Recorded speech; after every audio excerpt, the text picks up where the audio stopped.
Take no thought for your life, Jesus says. Now then, at once let us clear the ground, because too many have heard carelessness in that line.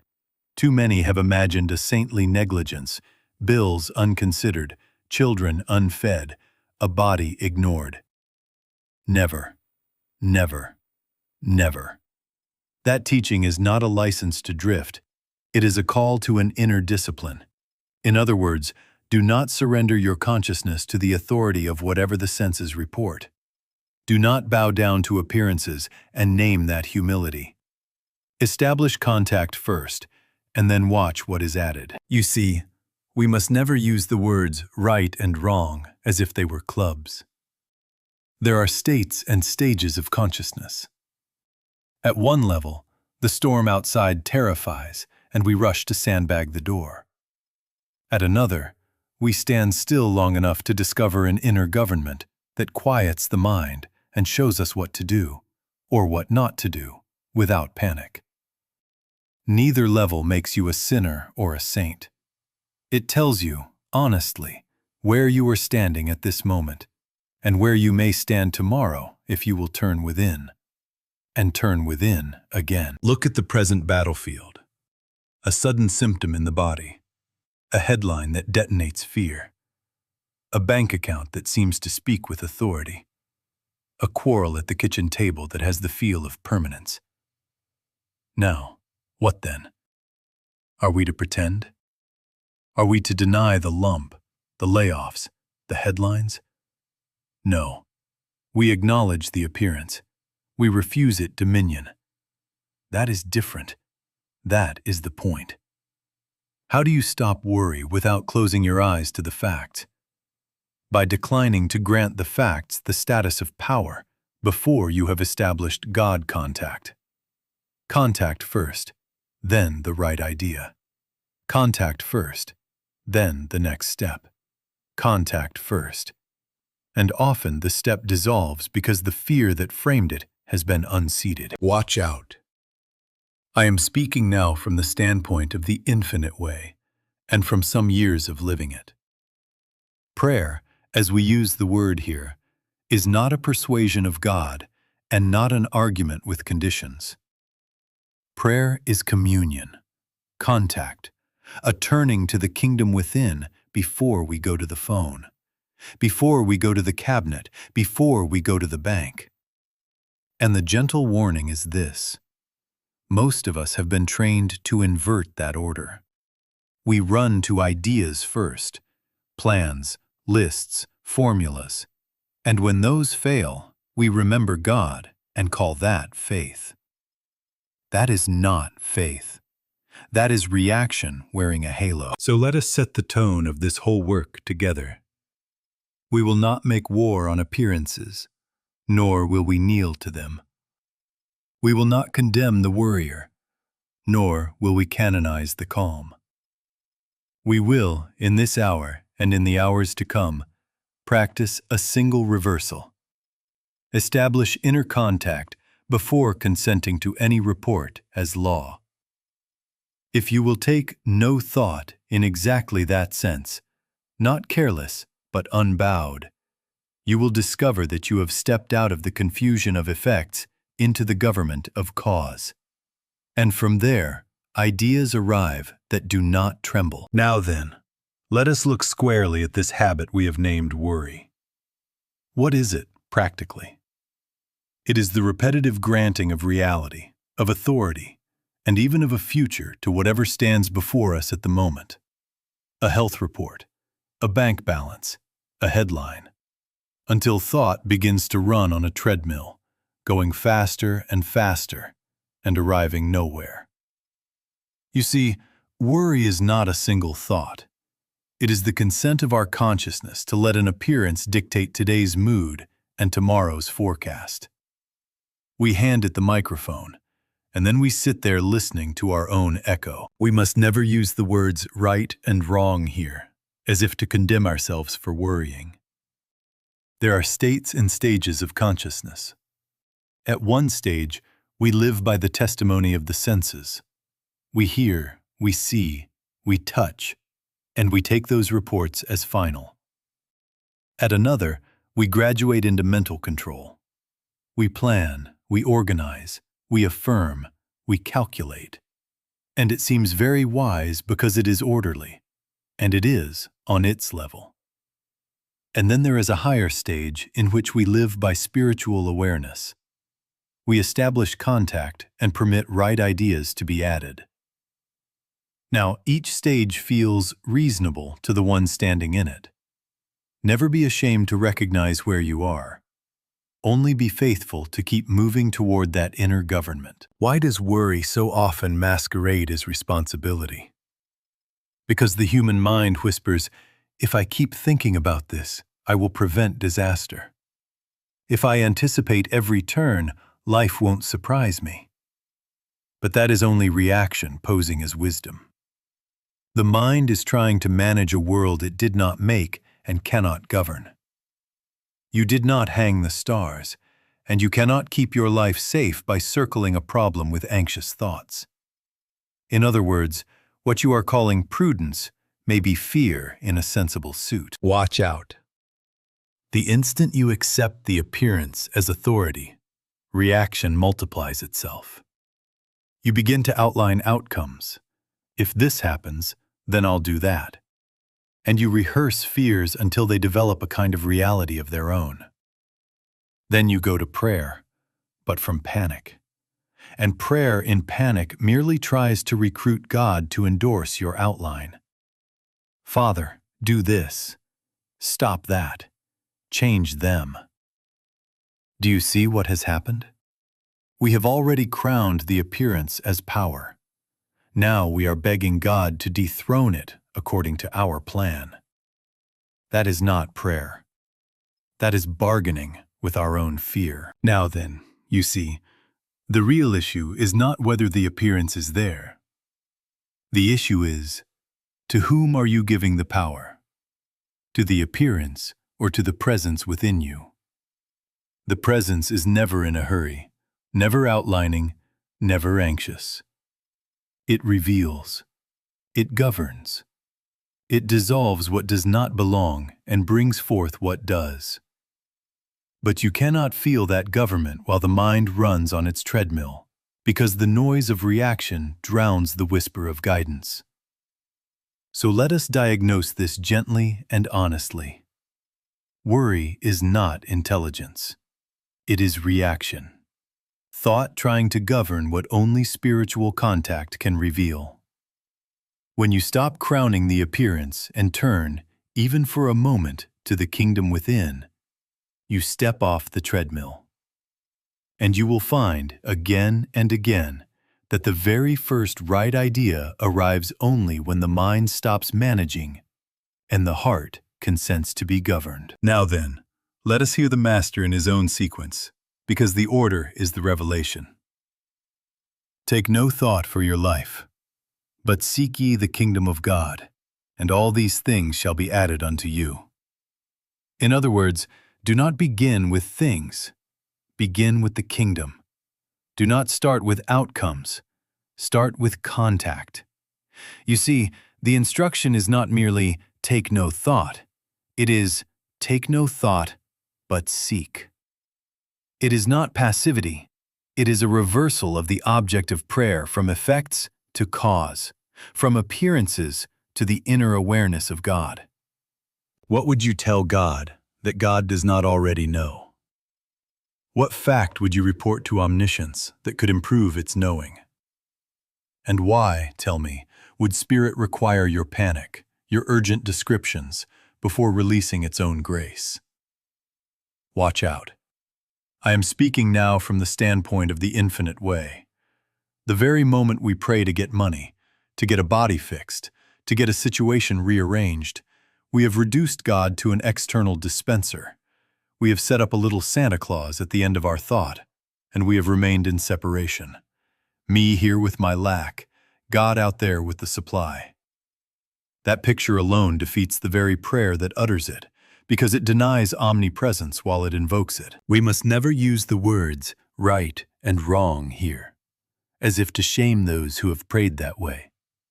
There are states and stages of consciousness, At one stage, we ask for things, because we believe things are separate from God and we must import them. At another stage, we discover that God is spirit. God is law as well as love, and that supply, health, harmony are the natural issues of that law when consciousness yields to it. Then prayer changes. It becomes seeking the kingdom, turning within, becoming receptive, establishing contact, and letting the added things appear by spiritual order instead of mental demand. Do not confuse this with inaction.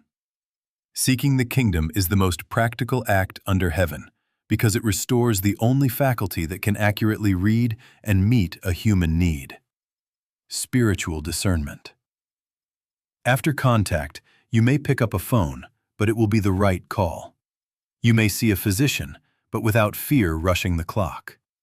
You may cancel a plan, apologize, rest, take a walk, write a letter, each as a right idea, not as a nervous outline. And you will notice something else. What the world names miracle is only miracle to human sense. To spirit, it is order. When the government of consciousness shifts from appearance to presence, the so-called impossible finds its place as a simple unfolding. So let the reversal be thorough. Stop seeking the management of life's appearances. Seek God contact. Seek the kingdom within. Let prayer be communion, not counsel to the infinite. And as you grow faithful in this reversal, you will watch the lawfulness of harmony reveal itself. Needs met as right activity. Supply as ideas arriving on time. Relationships mended in ways you could not have outlined. Added, added, added. Because you began where Jesus told you to begin. Now then, let us make this very plain, because here is where many stumble. Non-reaction does not mean denial. We do not say, there is no symptom, there is no bill, there is no war on the front page. Never, never, never. That is not our way. We say, I see it. I acknowledge it as an appearance. But this is not the power. This is not the law. This is not the governor of my life. In other words, we refuse to let the appearance dictate our sense of reality before we have turned within. We grant it no jurisdiction. We do not argue with it. We out-authorize it by restoring our awareness of the presence. You see, what we require is a simple, honest script of consciousness, not an affirmation contest. Right where the report is staring at you, let it be this: I have seen the appearance. Now I refuse to let it name reality for me. Father, reveal thyself. I am listening. And then be still. Not words, not rush, not outlining, just receptivity. If words come again, let them be only this: reveal thyself. And then silence. Do this not once, but as often as the impulse to react returns. Because we are not commanding God, we are yielding to God. Now, the mechanism of this is not mystical hocus pocus. It is the law of consciousness. Reaction tightens. It contracts the mind, narrows the field, accelerates the breath, and then tries to solve the very problem it has just magnified. Reaction is a clamp on the ear of the soul. Non-reaction is not passivity. It is release. It opens. It softens the grasp. It widens the field so that the still, small impartation can be heard. What you call calm is nothing more nor less than an inner yielding, an obedience to the government of spirit. And in that obedience, the right idea can cross the threshold of awareness. The idea was always present. Our tension barred the door. I know the fear that rises. If I stop thinking about this, I'll be irresponsible. Watch out. I am speaking now from the standpoint of the infinite way. Stopping worry is not stopping action. It is stopping panic so that action can be rightly directed.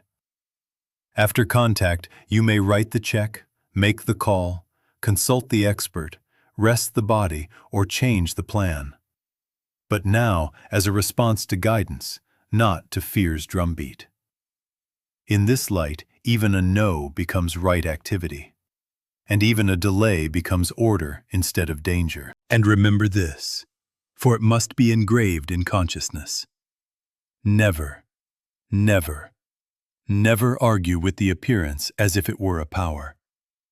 Meet it by turning within until inner authority is restored. If the first turning seems dry, turn again. If the second is noisy, turn again.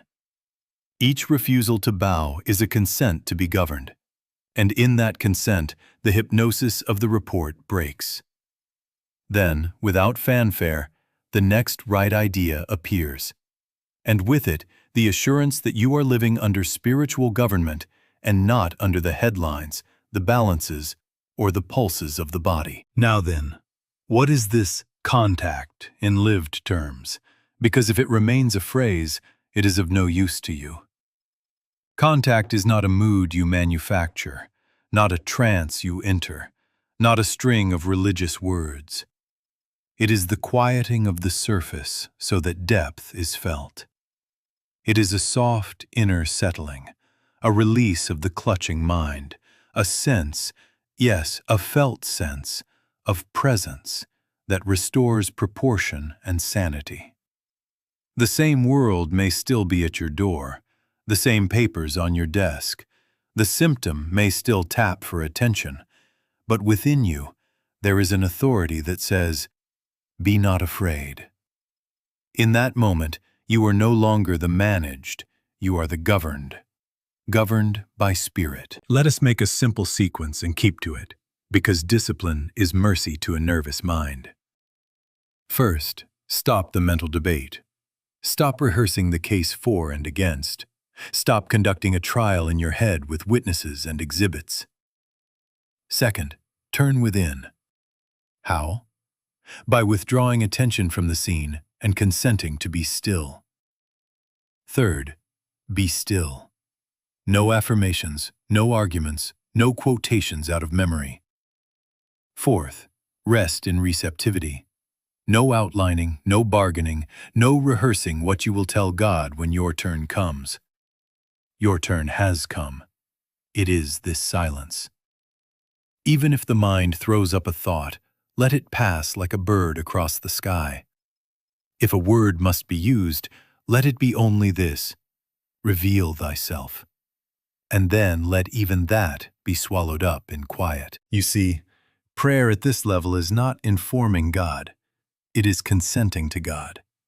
It is the mind ceasing to be a manager and becoming a transparency through which the government of spirit can shine. The moment you stop trying to make truth do something, truth can do what it is. Watch out. Do not slip back into managing under the disguise of piety. Never, never, never.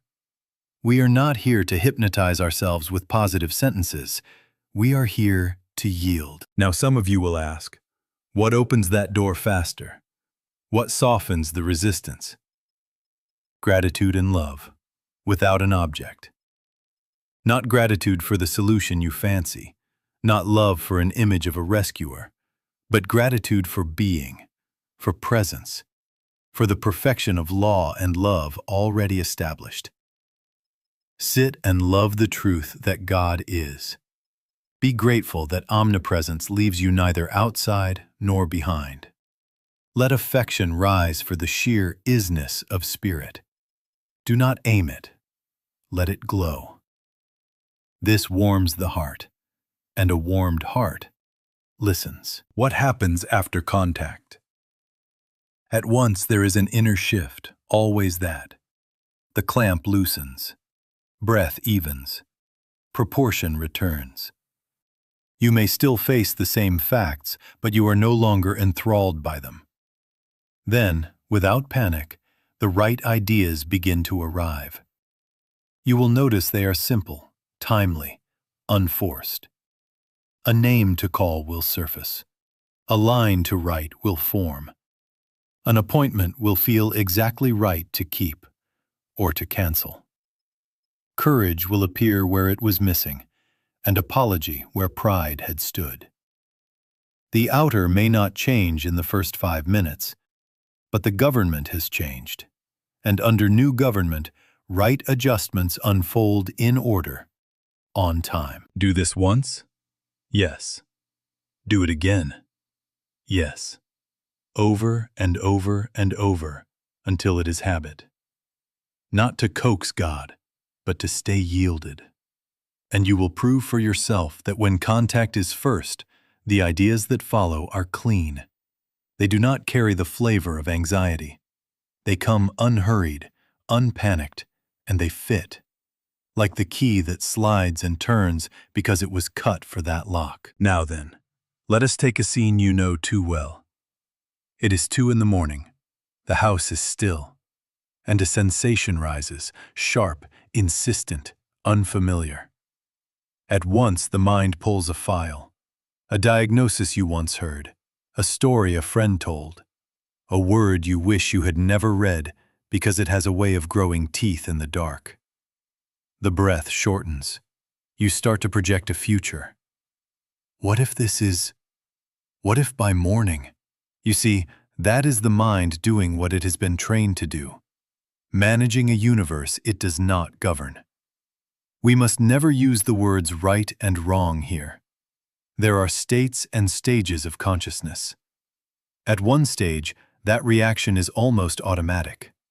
Do not condemn it. Recognize it for what it is, the beginning of hypnosis by appearance. Now then, the practice, moment by moment. First, notice the fear. Do not dress it in piety. Do not argue with it. Simply see that fear is speaking. Second, stop feeding it. How? Withdraw attention. Sit up. Place the feet on the floor if you must. Feel the chair. Feel the floor. And then turn within. Father, reveal thyself. Only that. Not heal this. Not take that away. Not make this body behave. Reveal thyself. And then silence. You are not asking for a result. You are consenting to government. If the phrase returns, let it return, but let it be the doorbell, not the conversation. Reveal thyself, and be still enough to hear. If a thought of outcome pushes in, it must be gone by morning. Watch out. You are outlining again. Never, never, never. We do not outline the body from panic. We yield the body to spirit in trust. In that quiet, the authority changes hands. The body reports. Spirit governs. The body is an instrument. It is not a law. In other words, we neither worship the report nor fight it as if it possessed independent power. We let it stand as an appearance, and we refuse it the gavel. Our business is to restore inner government, and then let the body conform, in its order, in its time, to that government. Sometimes the first evidence of that shift is simple. The breath evens, the pulse slows, the space widens in consciousness, and fear's voice loses its command. Do not measure or time this. Stay in consent. But shouldn't I do something, you ask? Yes. Do what is right on your level, and do it without surrendering your consciousness to fear. If the right idea after contact is to call a doctor, you will call without drama. If the right idea is to rest, you will rest without dread counting minutes. If the right idea is to take a remedy you have used wisely before, you will do so as one governed, not as one bargaining. You must demonstrate yourself on the level where you find yourself. That does not make you less spiritual. That makes you honest. And honesty opens the door wider to further light.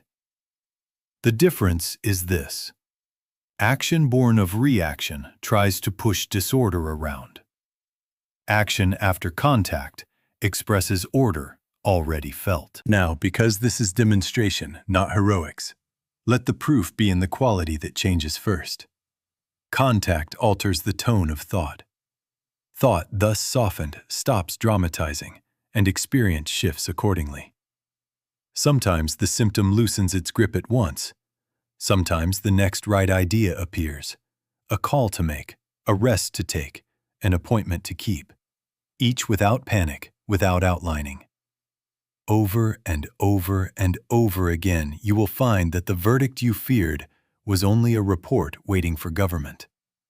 Establish contact, and you prove a law. What you consent to as power becomes your experience. Consent to the body's report, and you live under it. Consent to presence, and the body, like everything else in your orbit, comes under spiritual law and begins, quietly, to obey. Now then, carry the same practice to the morning headline. The device chirps, the banner flashes, and before you have read the second line, the breath has shortened and the jaw has set. You scroll, you share, you rehearse arguments you haven't yet been asked to make, and you call it being informed. Watch out.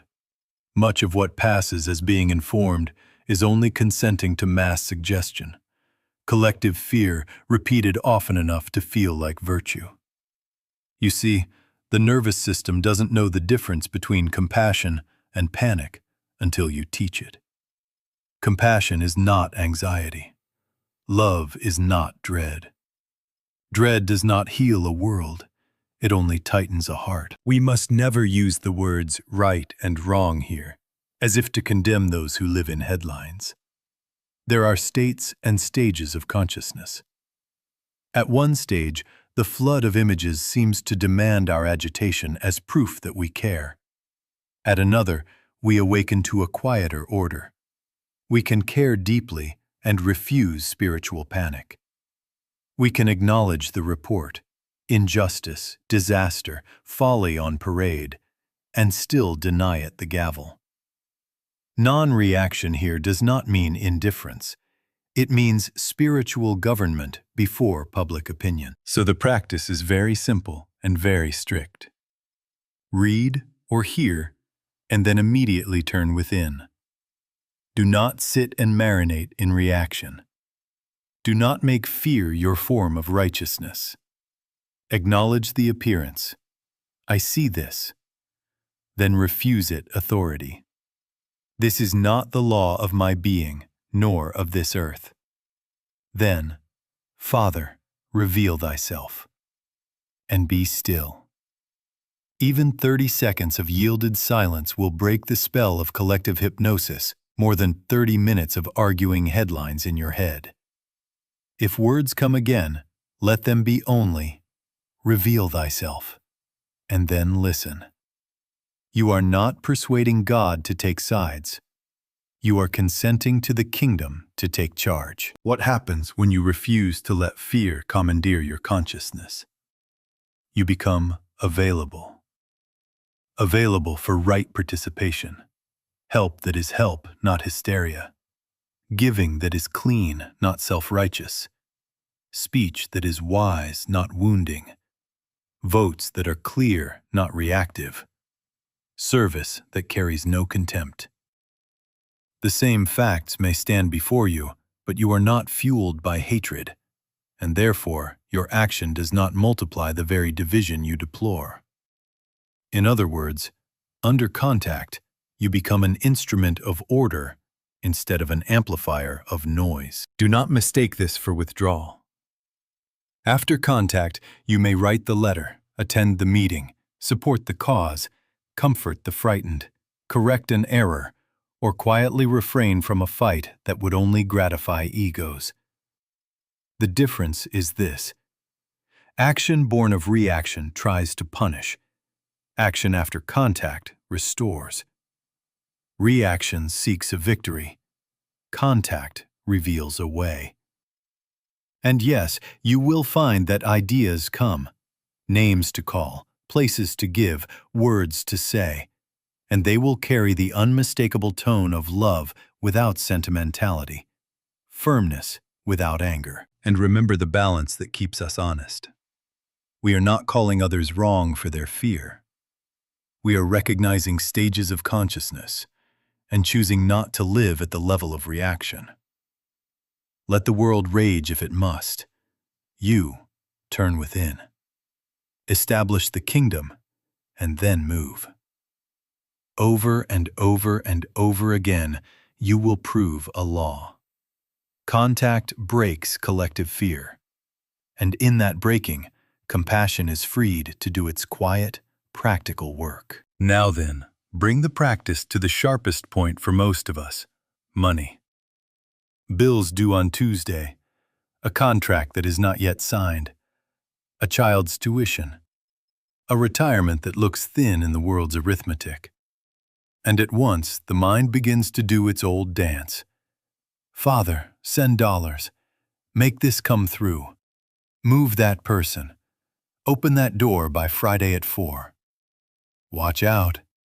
I am speaking now from the standpoint of the infinite way. The very instant you ask God for money, you have turned spirit into a dispenser and yourself into a beggar. Never, never, never. God is spirit, a law as well as love.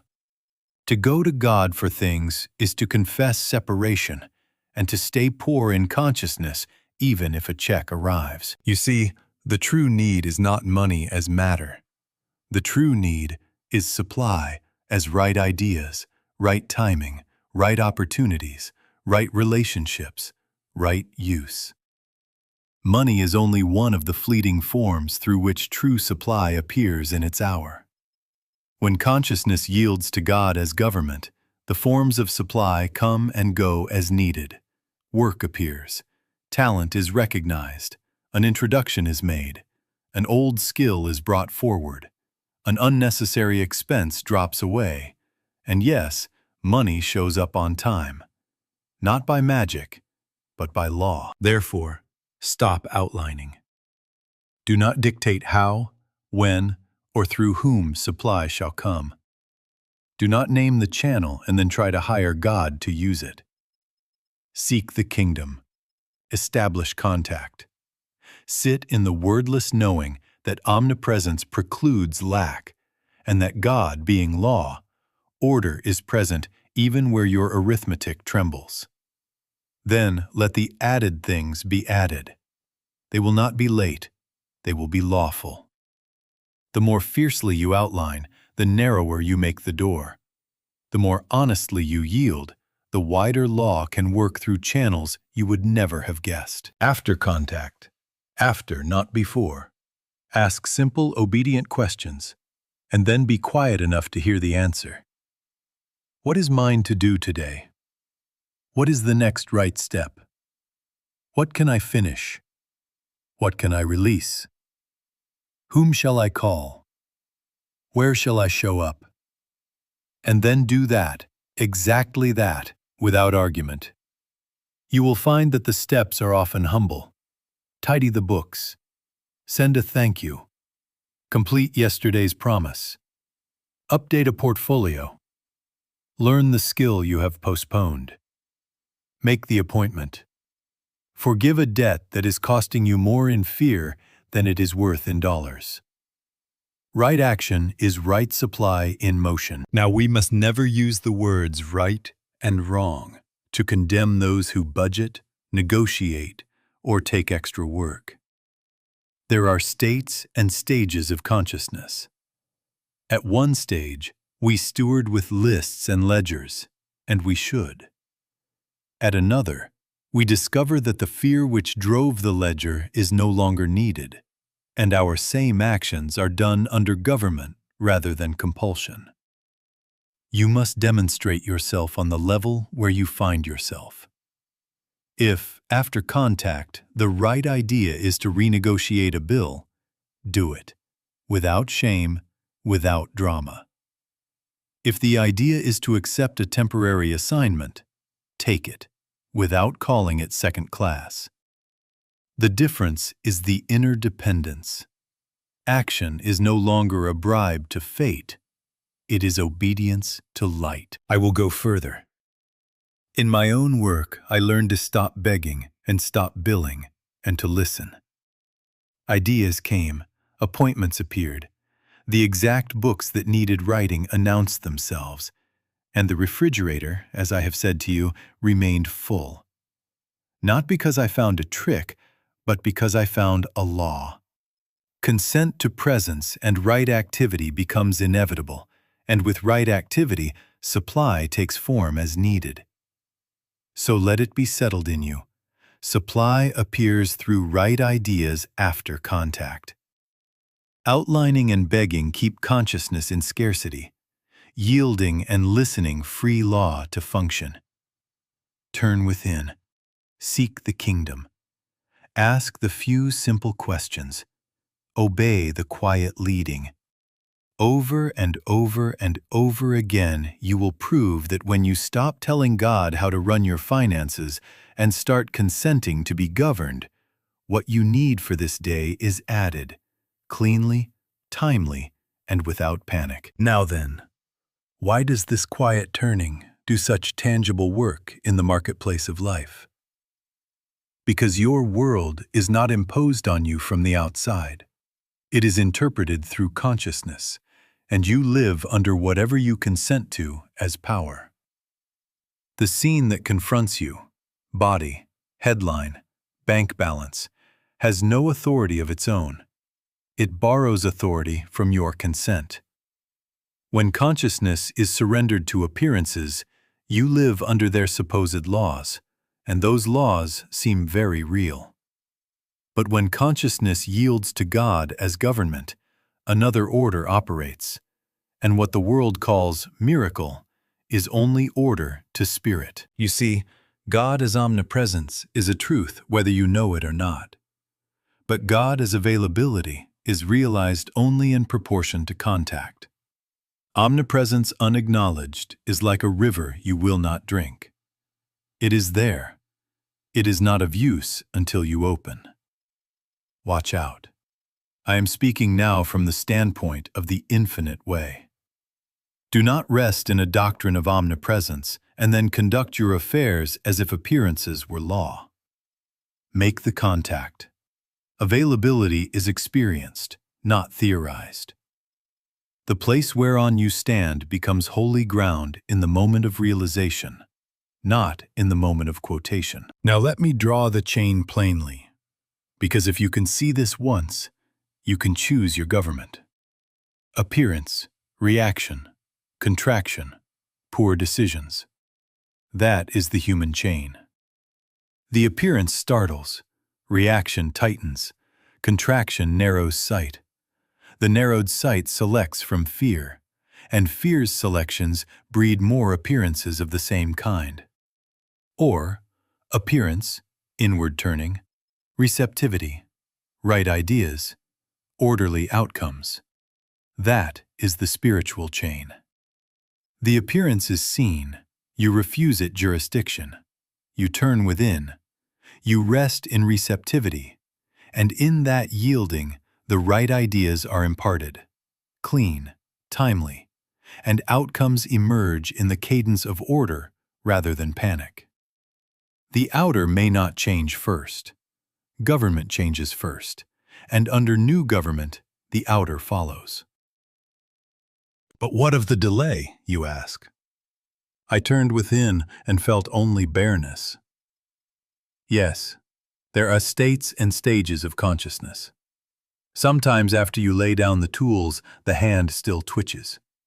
Sometimes the soil is quiet and the seed is already splitting the husk unseen. Never measure the hour.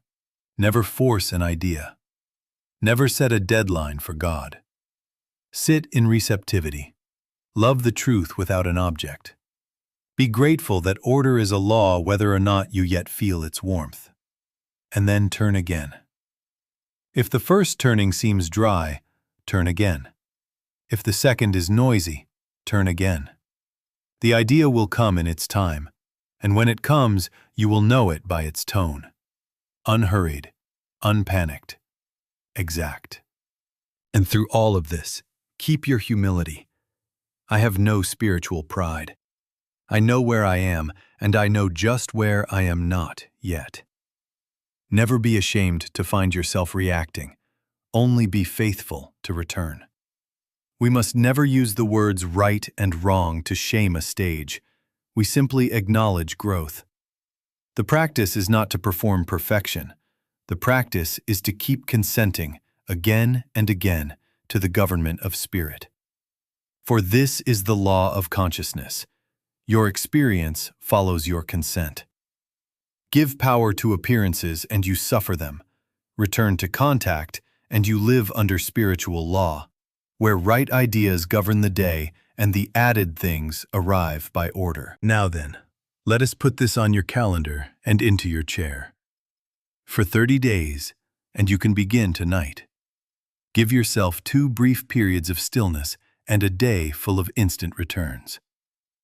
Morning before you touch the world, 10 minutes. Evening before you retire, 10 minutes.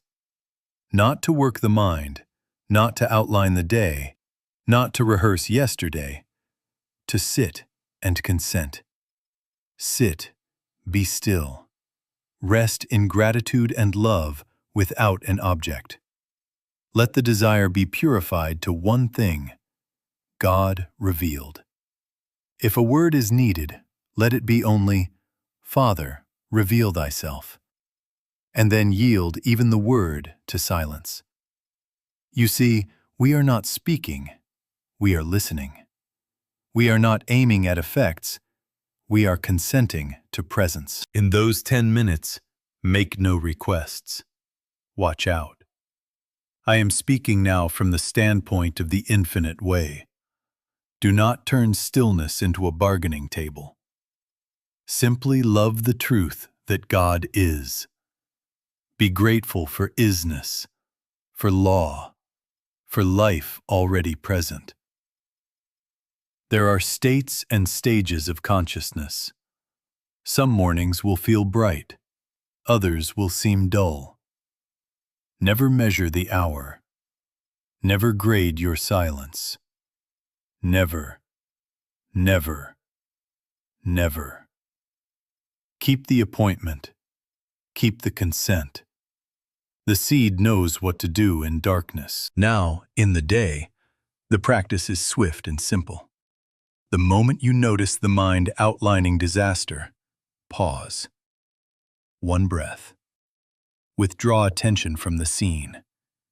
Inwardly, Father, reveal thyself.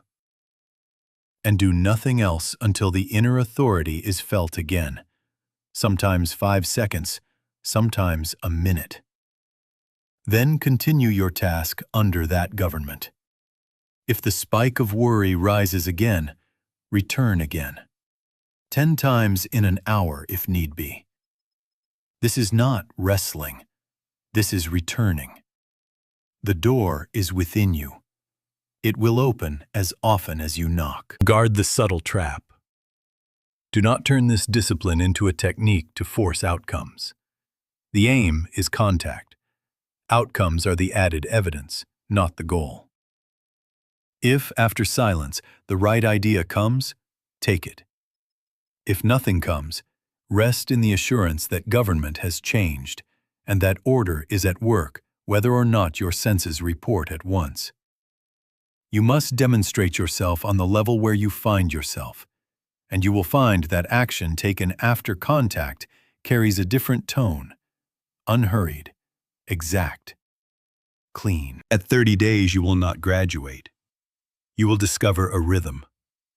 The mind will learn that it is not the manager, but the transparency.